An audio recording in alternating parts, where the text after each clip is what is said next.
Hello and welcome to a new episode of the devlog of Runes of Aereal. Quite a lot of stuff new this time. So let me start off with going to the map and going over here to the mission point, which is at the end of the map. So typically we would start here for Estelan, and here would be the end point. And at this end point, the idea is to have a boss, and once the boss is defeated, you go to the next island. But of course, here on every mission, there is a probability table, mission type map either, or mission type city entry.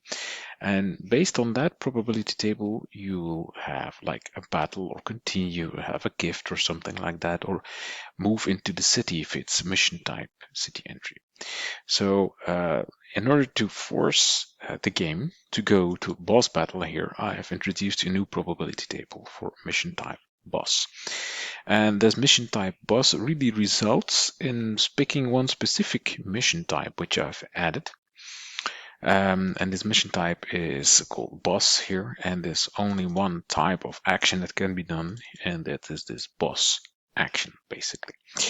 And when you choose the boss action, actually, what needs to happen is when the battle starts, we don't have to choose a random combat definition. So if you remember from earlier episodes, I have this configuration file with combat definitions. And there we see, okay, there is a configuration file for an easy one where we have a random enemy with health 20 based on an attacking strategy, an easy 2 with a random with 10 with an attacking strategy, etc. So we have quite some different combat definitions here. And I have one extra combat definition defined here, which is boss underscore scorpion. So I have this scorpion boss character, and I've put it to 200 health and balanced. So of course this health is like a base number, and you know that in the definition of how much health an enemy has when starting the combat, there are a lot of things are taken into account, like your level, the difficulty level, stuff like that. So this is some kind of base number. So what we do actually to circumvent the fact that standard, we're going to use a probability table that is using the standard enemies. So for example here, combat definitions 1, 2, 3, 4, etc. means that if we're on level 1, we use either easy 1 or easy 2 as a combat definition. When we're on level 2, we either use intermediate 1 or 2 as a combat definition. So it's pretty basic right now as the setup goes. In the future, I'll be adding some more tweaks and stuff like that here. But of course, for a mission type of boss, we don't want to choose one of these 4, right? Therefore, I've added another combat definition in the probability tables called combat definition boss.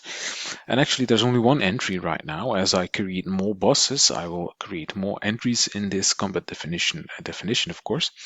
And this one is the boss scorpion, as you saw just a few minutes ago. So this boss scorpion is going to be selected, but how do I force in the game that if I click there on that combat definition, that we don't pick one of these here and instead we do this? Well, actually, that is based on the combat definition selection. So this is done in, let's go to some, in a function called build specific map point. And in this build specific map point, of course, it says what it does. It goes and builds on a certain map point for a certain mission type on a certain map type. So the mission type here will be mission type boss, and the map type will be island. And for this specific one, we're going to check here. We're going to choose the correct probability table. If it's a mission type boss, then we pick combat definitions boss, as I showed you earlier. Or if it's not mission type boss, I choose the combat definition dependent on the level I currently have. So that's basically what it does and how it works. And whenever the boss is defeated, I've also created a function that's called get next island. And then this get next island returns a string, of course. And what happens is I have this islands dictionary, which is now saved along with the map data. You can see here I call save map data. That's actually also now saving this islands dictionary.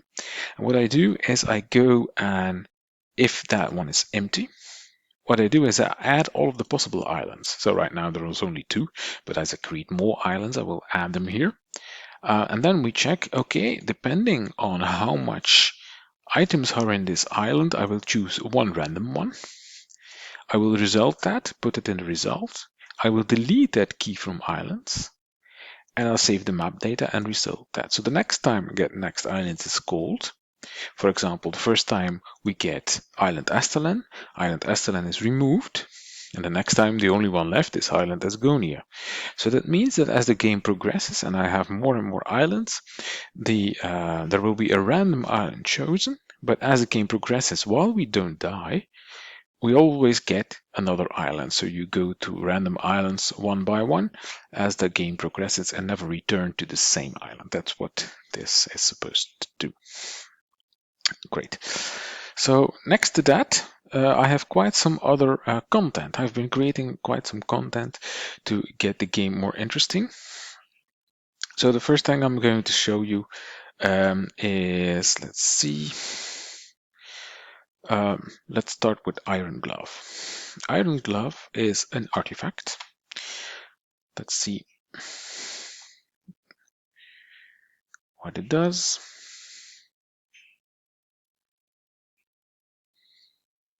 Here we have it. Fight. Artifact.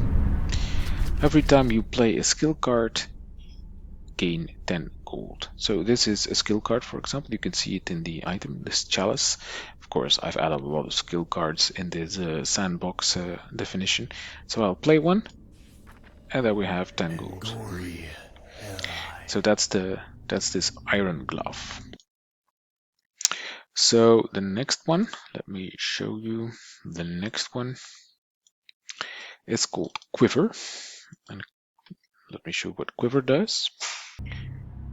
So here we are. We have this Quiver. Okay, when you receive a Scarecrow card, gain 10 shield. So you can see that this one is about to cast a spell. Of course, I've configured this sandbox configuration that he casts a spell being a Scarecrow card next time. So let's see what happens. Enemy turn. A Scarecrow card. Your turn. And then we see we have 10 shield added here on top. So this is the Quiver artifact. Great. So let's go next. The Ring of the Necromancer. I'll show you the Ring of the Necromancer. Next, also an artifact. So I've implemented 3 artifacts here: the Iron Glove, Quiver, and Ring of the Necromancer. You seal this ring. There it is. At the start of the combat, all enemies become wet. You see these enemies are wet, and whenever enemies are wet, of course, they are dealt double damage whenever a lightning card is there. And you can, creature is wet, electricity does double damage. It's 8. There we are, and it's dead.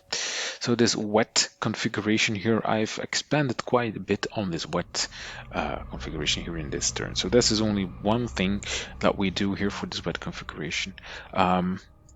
The Ring of the Necromancer. So the next thing I've done is added quite some new cards, and let's see here the Vampire card. I'll show you the Vampire card. I've also expanded a bit on the hints here, and also what I've done is I tweaked quite some prices for the shop, because generally the cards were giving too many coins, so it was too easy to get other cards and other artifacts. So I've been tweaking those prices a bit.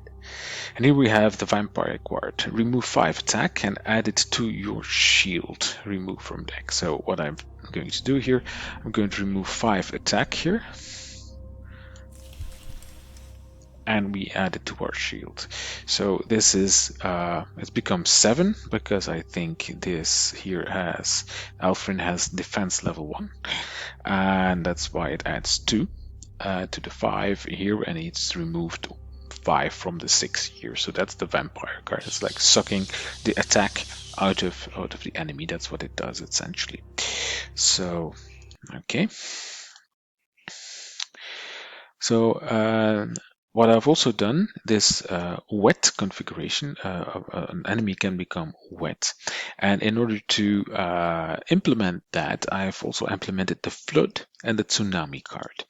So since this version of the game, also cards can cast a wet spell. Before that, it was only one single scroll that could do that could make an enemy wet. And now I've got 2 cards that make enemies wet as well. So let's see. This is the Tsunami card, make a creature wet for 5 turns, but this is an upgraded card. The standard is make a creature wet for 4 turns. So let's make this creature wet, and there we are. Creature has become wet. So that's the first one, the Tsunami card. And now let me show you also the Flood card. The Flood card also makes enemies wet. And also what I've implemented is this: if a creature is on fire and you make it wet, then it will be extinguished. So here is the flood card. Make a creature wet for 2 turns. It's if it has shield, deal if it has shield for, I see it's a little typo here, for 3 turns. That's actually what it needs to say, 4. So also what I'm going to do, for example, here I have the ignite scroll, so I'll make this one on fire, and I'll use this one here to make it wet, and you'll see that the fire extinguishes and the creature becomes wet. So that's what it does basically. Yes, and then next I have the corrosion card. This is also one, interestingly. So the corrosion card, let's see. Or is it have quite a lot of them? Yes.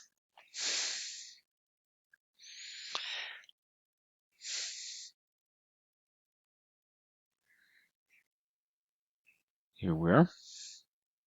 Fight. So the corrosion card should be in here. Deal 4 damage to creatures that are wet. So I'm going to have this make a creature wet for 1 turn. Wet. And then we have the corrosion card. And see this, each creature is wet, so we do that. So corrosion for if someone is wet, then it gets corroded. So that's basically the corrosion card. And the last one I've done is the concealed card. Let's see if we can get this definition to start.